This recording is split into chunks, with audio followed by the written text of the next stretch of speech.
আমি মনে করি যে আপিল বিভাগে যে পঞ্চদশ সংশোধনীর বিষয়ে আজকে রায় হলো, সেই হিসাবে আজকে বাংলাদেশের জন্য একটা ঐতিহাসিক দিন বলে আমি মনে করব। কারণ আমরা 2 বছর আগে যে জার্নি শুরু করেছিলাম অগাস্ট মাসের 2024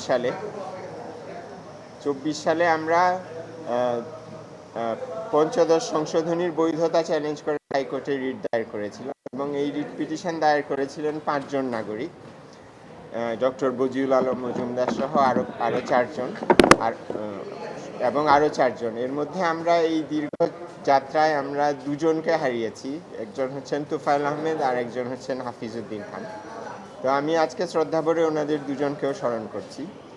তো এই যে আমরা একটা যাত্রা শুরু করেছিলাম 2 বছর আগে, সেটার এক ধরনের সমাপ্তি আজকে হলো। কারণ হাইকোর্ট যদিও ডিসেম্বর 24-এ রায় দিয়েছিলেন, এই রায় যেহেতু হাইকোর্ট বিভাগের ছিল, এটা আমাদের সর্বোচ্চ আদালত আপিল বিভাগ কর্তৃক এটা অনুমোদনের প্রয়োজন ছিল। এই কারণে যে বাংলাদেশে আপনারা জানেন যে তত্ত্বাবধায়ক সরকার ব্যবস্থা পঞ্চদশ সংশোধনীর মাধ্যমে বাতিল করার ফলেই কিন্তু দেশে একটা স্বৈরতান্ত্রিক ব্যবস্থা চালু করা সম্ভব হয়েছিল, এবং এই কারণে এই পঞ্চদশ সংশোধনীটা বাতিল হওয়া প্রয়োজন ছিল, যাতে করে বাংলাদেশের সংবিধানে তত্ত্বাবধায়ক সরকার ব্যবস্থা পুনঃপ্রবর্তন করা যায়। এবং আজকে আপিল বিভাগ যদিও আমাদের আপিল খারিজ করে দিয়েছেন, কিন্তু তার অর্থ যেটা দাঁড়িয়েছে যে হাইকোর্টের রায় যেভাবে ছিল সেভাবেই বহাল থাকবে। এবং হাইকোর্টের রায়টা যেদিন ঘোষণা হয়েছিল সেদিন আপনাদের মনে থাকবে আমি একই কথা বলেছিলাম যে বাংলাদেশের জন্য আজকে একটা ঐতিহাসিক দিন। কারণ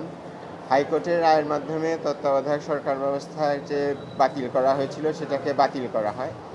আর তাছাড়া পঞ্চদশ সংশোধনীর আরও অনেকগুলো খারাপ বিধান ছিল, সেগুলো হাইকোর্টের রায় বাতিল করা হয়। যেমন সব সংবিধানের 7-এর ক অনুচ্ছেদের মাধ্যমে নাগরিকদের কথা বলার অধিকার এবং নাগরিকদের সংবিধানের বিষয়ে মতামত প্রকাশের অধিকারকে ধ্বংস করা হয়, এবং আরেকটা 7-এর খ-এর মাধ্যমে সংবিধানকে জনগণের প্রয়োজনে সংশোধন করার অধিকারকে ধ্বংস করে দেওয়া হয়। এবং পুরো সংশোধনীটাই ছিল, পঞ্চদশ সংশোধনী পুরোটাই ছিল জনবিরোধী একটা সংশোধনী, এবং এর সবচেয়ে যে খারাপ দিকগুলো ছিল সেগুলো হাইকোর্টের রায়ে বাতিল হয়। তো সেই হাইকোর্টের রায় আজকে যেহেতু আপিল বিভাগ বহাল রাখলেন, আমি মনে করি আজকে এটা একটা ঐতিহাসিক মুহূর্ত। হাইকোর্টের রায়ে যেগুলো বাতিল হয়েছিল সেগুলোই আপিল বিভাগের রায়ে বহাল থাকলো। আপিল বিভাগ নতুন করে আর কোনো কিছুকে বাতিল করেননি। এর মধ্যে উল্লেখযোগ্য হলো তত্ত্বাবধায়ক সরকার ব্যবস্থা বাতিল করার বিধানগুলো বাতিল হয়েছে। তবে এখানে কিছু টেকনিক্যাল সমস্যা আছে, কারণ হাইকোর্টের রায় সবগুলো বিধান বাতিল হয়নি। কিছু কিছু বিধান আরও বাতিল করা প্রয়োজন ছিল। যেমন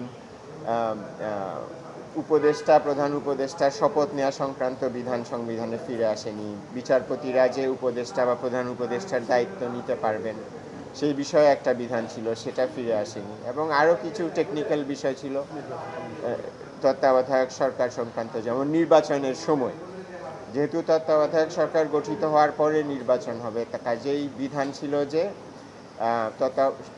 সংসদ ভেঙে যাওয়ার পরে তত্ত্বাবধায়ক সরকার গঠিত হবে, তারপরে নির্বাচন হবে। কিন্তু পঞ্চদশ সংশোধনী দিয়ে বিধান করা হয় যে সংসদ ভেঙে যাওয়ার 90 দিন আগেই নির্বাচন করতে হবে। তো সেই বিধান যদি বহাল থাকে তাহলে তো তত্ত্বাবধায়ক সরকার গঠন করা সম্ভব হয় না।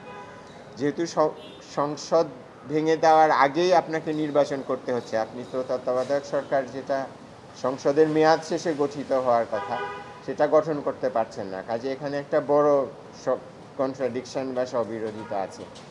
তো এই জিনিসগুলো আমরা ভেবেছিলাম নিজের পক্ষে হয়তো আপিল বিভাগ পুরোটা বাতিল না করলে এইগুলো বিষয়ের ব্যাপারে কিছু অবজারভেশন দেবেন, বা এই যে অতিরিক্ত যেই ধারাগুলো বাতিল করা প্রয়োজন সেগুলো বাতিল করবেন। তবে বাতিল না করাতে এখন যেটা হলো, এই টেকনিক্যাল বিষয়গুলো সংসদকে সুরাহা করতে হবে। এটা আমরা পূর্ণাঙ্গ রায় দেখে তারপরে আমরা সিদ্ধান্ত নিব। ওই গণভোটের আইনগত ভিত্তি কিন্তু এই রায় বা সংবিধানে গণভোটের বিধান ফিরে আসার সাথে নির্ভরশীল না। ওই গণভোটের আইনগত ভিত্তি সম্পূর্ণ ভিন্ন।